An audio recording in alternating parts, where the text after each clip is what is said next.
What's up, everyone? Erik here from Outlier Trading, and today we're going to talk about how to find trade signals and technical indicators that actually work.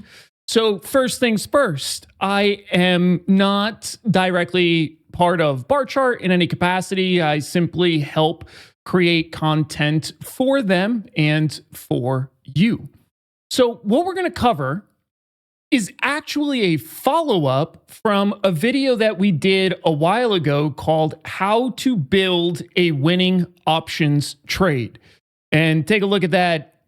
Heck of a freeze frame, I got to tell you. But what we talked about here is what I refer to as the outlier strategy process. And it's just a framework for thinking. You could call it quite literally whatever you want.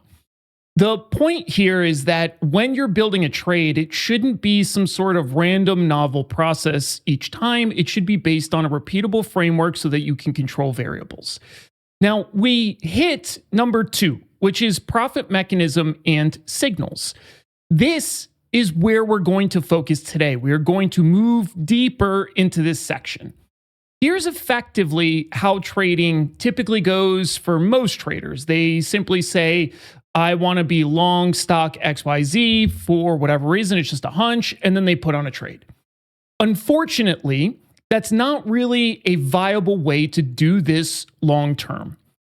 When we think about trading, the underlying market effect and profit mechanism is the most important thing. So for example, if you think something is going to go up, the question is why? Is there momentum that you're seeing? Is there a catalyst that you believe will make price react favorably to the upside? And those are the specific levels of detail you have to get to in order to find things that are repeatable over time. So part of that is understanding what kind of signals you can use to identify and measure profit mechanism. That is where we're going now. So let's dig in, shall we? What I'm going to do is walk you through actual research. And this is done using live market data. And the purpose of this is to give you some insight onto how to complete this process. So the way to begin is thinking about why the signal does what it does. What that means is you can't just randomly pick RSI because you learned about RSI. You can't randomly pick a stochastic, moving averages, VWAP. You can't pick just random things. You have to think critically about what the signal is and how it matches the profit mechanism. Here's a great example. If I were trading risk premia, which we're going to talk about in the example today, that's the propensity for implied volatility to be elevated compared to realized volatility, meaning options are generally overpriced, specifically in certain circumstances, which we'll get into. If I'm going to measure that, I have to be thoughtful about what kind of signals I use to help me track and trade that effect. Some signals that might come to mind are actually really useful and available in something like the Barchart platform. If we pop in and you go to the S&P 500 index, you can go to these really cool volatility charts. And what these show you are different snapshots of vol, but this is the actual thing we're talking about trading right now. This is risk premia. You notice how the orange line is trending over the blue line. Your orange line is implied volatility. The blue line is historical volatility. This is what actually happens. Notice how the orange line is pretty much most of the time above the blue line. Sometimes it's not, and that's where the strategy loses money.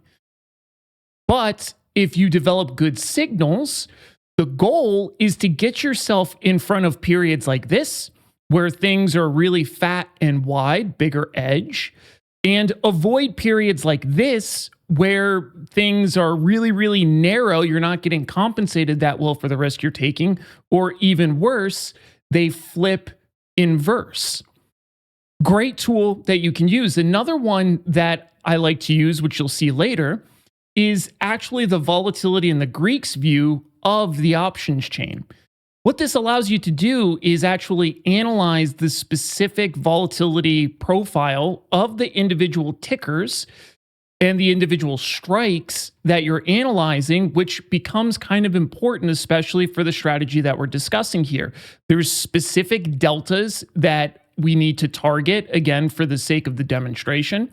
And this allows you to find those deltas, find the requisite vol for those deltas, and so on. Then you could even compare these vols against that other graph that I was showing you. So let's get back and continue from here. We already aligned that we're effectively on step 2. So we'll slide past that. And let's talk about how we actually build the signal overlay. We need to first list, again, those signals that we think relate to the profit mechanism in some type of way. Then we want to test that link. We want to evaluate it. And then we want to create parameters around it to determine like what actually works versus what just a guess is or what's pretty loose. There are a few gates that you have to move through. The first one is you need to declare the metric before looking. This means that you can't just throw everything at the profit mechanism and see what sticks out at the end. So for example, with the example that we're working on here, I might say something like, I'm going to look specifically at the width between implied volatility and realized volatility. And if it remains positive, I expect that to positively predict the profitability of the strategy.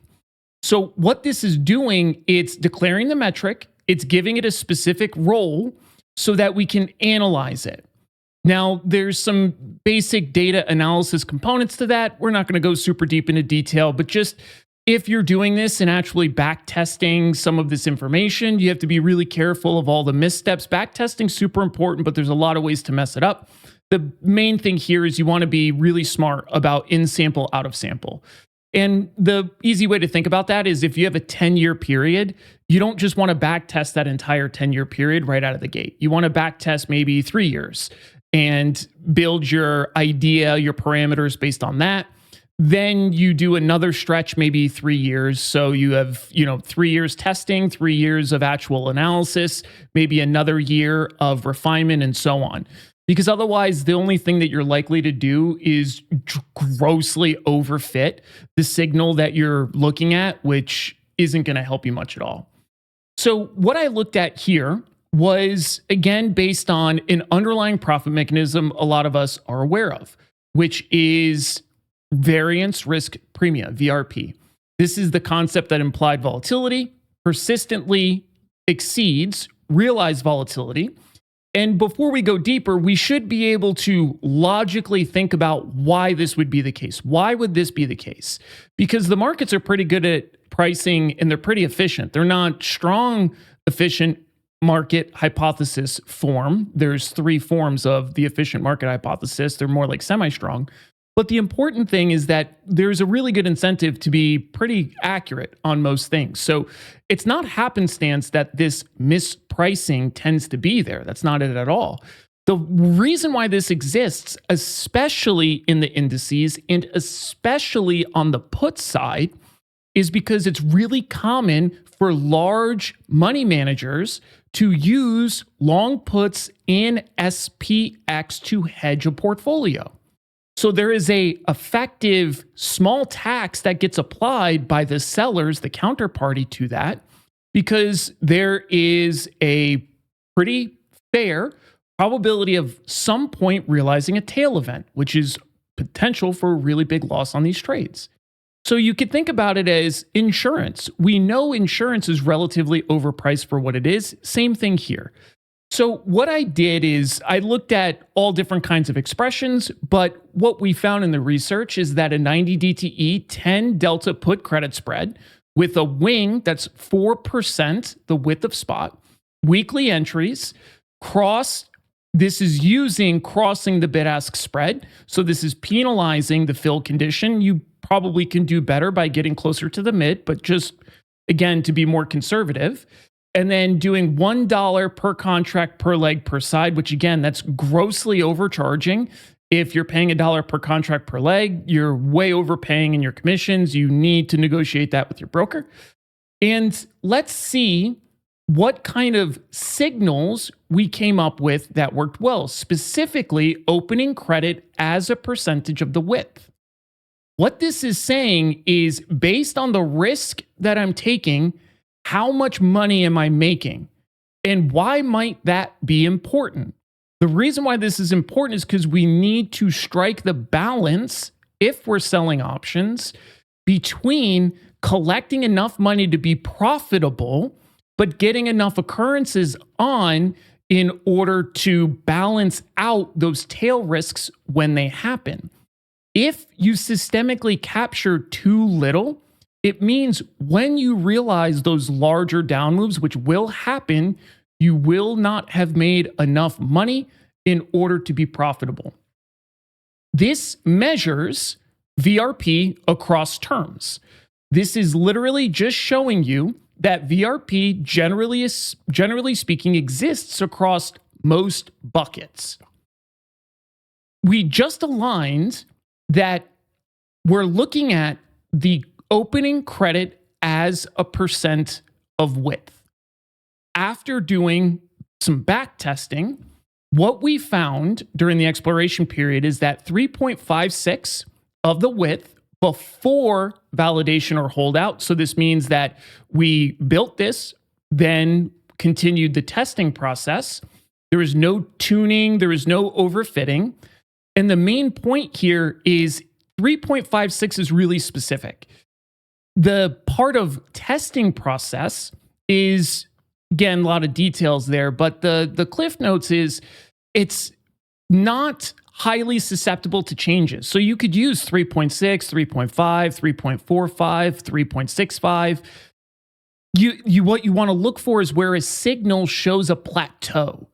Because if your signal forms a point, meaning this one specific combination is what works, it means that it's grossly overfit. So that's what this found and what we went on to trade. What this found is that in the exploration phase, the credit gated performed 2.2%. This is the mean return on capital per trade versus 1.5%. During the validation phase, 1.36 versus 105. And then during the holdout, 4.52 versus 4.08. What this is showing you is in different buckets of data, this same effect holds across those periods. This is how I came across and built this strategy for the sake of this example, is looking at call credit spreads, iron condors, iron flies, put credit spreads, and literally tens of thousands of combinations. What you'll find is, in general, the put credit spreads tend to do a bit better against the tail losses. That's because the indices also tend to go up. So if you favor things like iron condors or iron flies, that's what hurts you, is you're fighting against the market's natural tendency to go up. This shows you the edge and the tail risk relationship throughout time. And the main point is that the edge is generally persistent. This shows you what I was talking about before, is that the gates chosen operate as a plateau. What that means is, as we test different gates, it doesn't immediately change our result as long as it's wrapped around that 3.5% metric. This again shows you the worst 5% average trades. This is the tail risk. This is the part that hurts you.